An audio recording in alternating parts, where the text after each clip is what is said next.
Welcome to another episode of NFL News on the Boomer Bust channel. I'm your host, Terry, and today, talking real quick about some news, mostly J.J. Watt released from the Texans. So this happened a couple days ago, but just kind of waiting to see if we hear anything, and we didn't really hear anything, so figured I'd jump in, because I knew everybody right away is like, oh, where's he going, all these teams, and I was like, well, let me just wait and see if he turns around and has a plan, but seems like nothing definitive as of right now, so free to still speculate. But this isn't a huge surprise. J.J. Watt, obviously one of the best defensive players we've seen in the game, and honestly, to me, I think still has something left in the tank. Was tired of losing. I mean, there was times where Houston was competing. They never were a Super Bowl hopeful, I would say, but they were competing, especially when he was more towards his prime, but they never just turned that corner to really being a serious contender. And so he was tired of it. Now, I don't know about the culture as far as the same stuff Watson is upset about, but at least he was tired of the culture, the losing culture that was happening with the team. And that's understandable. I think that's part of everybody. J.J. Watt's definitely a competitor. He's a guy that loves the game. He's going to respect the game. And I feel like he'll do things right. He definitely has that same type of fire, I think, that Tom Brady does. The same one we talked about before. Some people were, still over many years, him and Belichick, people didn't like, oh, they're no fun. They're a wet blanket. They don't want to celebrate. But no, they wait till the Super Bowl because they know, how hard it is to get there. And so we're not going to celebrate the little things. We got the real work to do. And I think Watt has that same mentality. So I respect that out of him, and I hope he goes to a place where he can compete. Now, there's a lot of speculation, a lot of people trying to make different connections as far as to why he might go certain places.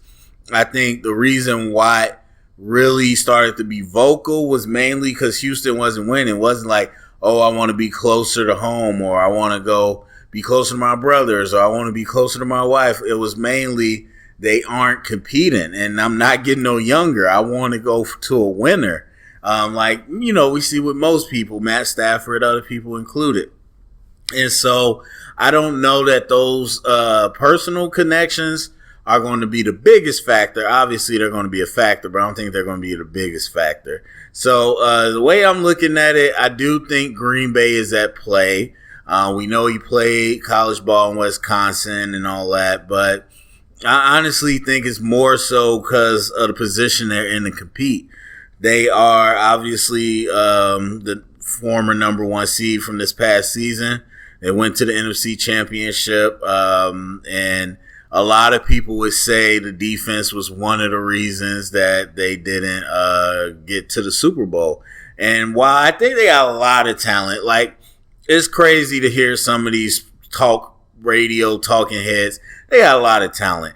I don't think they're prolific, and at the same time, having a lot of talent doesn't always equal a good unit, but they have a lot of talent. They talk like they don't have anything. Oh, they have nothing to even help them on defense. Bro, I mean, they brought in big money acquisitions with the Smiths, Preston and Zadarius, and I don't think they're stat stuffers, but they're definitely edge strats, especially in the run, and I think both of them do a good job. Kenny Clark is still one of the best young interior linemen in the game. What they don't have is linebacker. Blake Martinez is a big loss and helped the Giants become pretty good. But then Jair Alexander is probably my favorite corner, one of my favorite corners, if not the favorite corner in the league. And then Amos has done big things for them. And Savage, I think a lot of people like him as a young player. So I think they got a lot of talent. Obviously, again, linebackers where it hurts, but bringing in Watt doesn't hurt at all. It doesn't hurt to have him, especially his mentality on the team where they don't really have a leader. I mean, not that I know. Zadarius This is his second year here. This is probably the one we see the most, but you don't really have that true alpha dog that we know of that leads the defense and sets them to a standard. You know, someone that won. I mean, who on that team really won? And so, I mean, while Watt is still trying to chase, he has been a premier player, and I think he could hold everybody accountable. So I think the Packers are really, really in play for that. The Pittsburgh thing, I do think they got a lot of talent, but the quarterback is such a big question.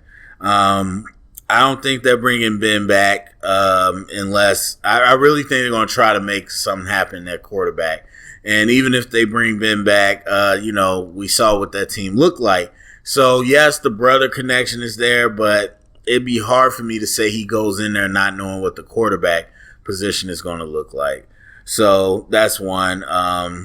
And then, I mean, the Rams is potential to do something there. Get on the D-line with AD, add to that number one defense. That's a potential. But I do think, like I say, he's going to go to a contender. The one that nobody talked about, and I get the money thing, but, you know, at this point, he's a free agent. He can do whatever deal he wants. But nobody's talking about the Chiefs. Nobody's talking about the Chiefs. I mean, the Bucs make sense as well. People talking about how many free agents they have, and they're probably going to lose somebody, so bringing him in on that D-line. And, again, matching the competitive spirit with Brady, I think, makes sense.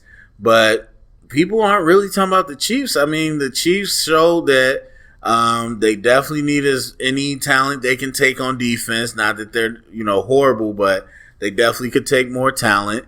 And you got guys who have won, but also respect alpha like J.J. Watt. I think that would really bolster their defensive efforts going forward. And like I said, you know, Watt's contract is a clean slate. He can figure out whatever he wants to make it work. So many people aren't talking about the Chiefs, but I think that's definitely one. So yeah, we'll see. We'll see. I mean, I could understand him wanting to play with his brother, but they're pretty stacked. I mean, obviously it's J.J. Watt, but they're pretty stacked there. But playing with T.J. Would be great too. But yeah, I really think Packers is my front runner for him to go. And then I would honestly think the Chiefs might be a place he ends up too. Some people said Tennessee. I guess that could happen, but they need a lot more work than J.J. Watt. So that's kind of what I'm thinking. That's kind of what I'm thinking. But we'll see. It's definitely the changing of an era. One of the, like I said, top guys we've seen. So we'll sit back and see where he ends up going. But I personally think he's going to go to a contender, and he's in ring chase mode right now. So we'll see how that works out. Secondly, we had Jacksonville Jaguars new hire for strength and conditioning coach Chris Doyle resigned, as they say. Now, this is weird. Now, I think there's definitely a conversation to be had with Chris Doyle. But to me, I'm more interested in the Urban Meyer side of this. But I'll address the Chris Doyle real quick. But I think to me, the more interesting part is how it speaks to the regime of how Urban Meyer is about to go in Jacksonville. So, I mean, pretty quickly, you had Chris Doyle, who was at Iowa for a long time. And Iowa had a lot of issues with people, not people, with the coaching staff. And I believe it was other sports as well, but football coaching staff specifically, with a lot of claims of mistreatment and, racial insensitivity and all that. And that resulted in him stepping down. And we've had this at a number of programs and whatnot, probably most famously at Mizzou, where it was definitely more explicit. But either way, so he steps down because of that. He's been out of football for a little bit. Urban Meyer hires him as the strength and condition, or like in charge of their strength program, whatever. And he comes out and he has this whole not speech, but in the interview when they were asking him, he has this whole thing about I've been friends with him for over 20 years. I know him. We vetted him well. I guarantee he's not going to do anything, blah, blah, blah. And there was enough backlash. Now, I don't know. I haven't read the reports deeply. So I don't know if it was backlash, any that came from the Jacksonville players themselves. But one of the organizations that talks a lot about, racial equality and all that, they had a lot of issue with it, and a lot of writers had issues with it and all that. So there was a thought, like, could the players, like, you say, no, we're not accepting that. And I'm not sure what it was, but obviously something got to somebody and he resigned. He stepped down, which you got to believe they told him on the side, like, yo, because his whole thing was like, I'm resigning. I don't want to be a distraction, blah, blah, blah. Blah, blah. And you don't believe that whatsoever. You know he would have just continued if he could. So I got to believe they came to him on the side like, hey, just, step down. We'll take care of you, whatever. And so, yes, you got a person with that type of history. Not to say that people can't get a second chance, be redeemed, all that good stuff. But it's just very tone deaf. It's tone deaf no matter how you slice it. It doesn't matter what you say. Again, not understanding the situation, the sensitivities of the situation, not understanding the perception of what that looks like, and not understanding your own position. That's probably the biggest thing that stands out to me with Urban Meyer. You are not in college football. You have done nothing in the NFL. We don't care how many first-round picks came out of Ohio State while you were there, or Florida. We don't care how many championships you won at the college level. This is the big boy league. This is a prove it to me league. This is a what have you done lately for me league. And players, especially players of today, they will not listen to you until they feel like there's a reason they need to. Yes, you're going to get a little bit of compliance because you're the head coach and you're in charge of their, contracts for the most part. But past that, they're not going to listen to you until they feel or till they're shown a reason to. And a lot of that comes with the resume, and you have no resume in the NFL. Not to say that you can't get people's ear, but it's a wait and see. Like, just like any fan, like, I'm telling you, that's how the players are. They're sitting here like, okay, let's see what he can do. Because they know just as well as we do. They read the same stuff. You ain't got no evidence that you could do this in the NFL. So we're going to see what you're about. And one of your first moves is to get a guy that players who some might be in the NFL right now, but players in general said this guy didn't treat them correctly, and a lot of it was racially charged. That's not a good look. Not in the middle of this times of the year that we had, or the past year we had. Not in the times of the inequalities in the coach hiring. Not in the times of where, again, you're trying to make a first impression, and you're like, no, this is my guy. I don't care what y'all say. He's with me. You don't have that card to pull, and that's evident by him stepping down. So it was a tone deaf decision all around to me.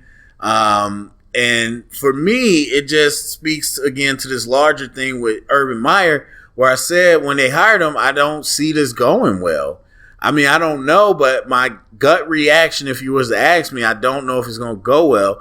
And then his press conference made me feel worse, where it was good until he got towards the end and became this, you're going to play for the logo. You're going to play for those colors. It's an honor to wear those colors. Like, bro, this is not college. That's not how you talk to these players. That's not how you, put them all in.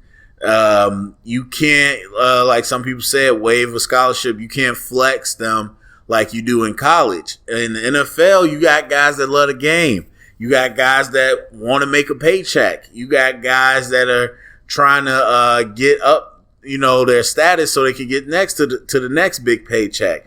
You got people that just trying to get, or play well so they can be more famous. They love the attention. You got to cater to all these different needs and get them on the same page. You don't come in with this cookie cutter, one-size-fits-all approach. It's not going to happen. And then the move he did to hire Chris Doyle, and again, I'm not saying he should never have a job and all that stuff. That's not even what I'm saying. I'm just saying that was an incredibly tone-deaf move, because once again, you're trying to make it seem like I'm the big dog here. I make these decisions, and you really haven't earned that. Like, it's one thing to say, oh, we don't really know who this guy is. Oh, I vouch for him. It's another to bring in a problematic person that goes against a lot of things that's happening right now, and for you to say, I vouch for him. It sends the incredibly wrong message. And I know a lot of coaches, especially on the younger levels, they mean well. And people, they coach hard, or white coaches, I said it. They mean well, they coach hard, and some people, they still don't like it. They feel like it feels more, than just coaching. It feels like, they're on a little bit of a power trip, a little racial trip. And I always, dismiss that a lot. And I'll say, like, with Urban Meyer, obviously he runs a tight ship in college. But if you come in here trying to do that again in the NFL and then making the move you just did, it makes me feel like you're like, okay, not really aware. Like, yeah, you're the head coach and you're in charge, but also they're the ones that make you. You don't make them. This isn't college. And so don't come in here saying like, oh, yeah, okay, you might feel some type of way because he had issues with race in the past, but oh, well, you listen to me. And that's just not a good look. It's just not a good look. So he stepped down. I'm actually surprised they moved forward with this. And again, that tells me that they're not like fully giving Urban Meyer the keys to do whatever the hell he wants there. At least somebody made a decision above him, because obviously he didn't make the decision. He wouldn't have vouched for him like days earlier. So somebody above him made the decision. They got rid of that and they moved forward, because that could have been ugly. But yeah, it just says a lot. It says a lot, I think. So anyway, that's it for me. Go down to the comment section. Let me know what you think. Share it around. Get the conversation started. Thumbs up, subscribe, and thank you for listening.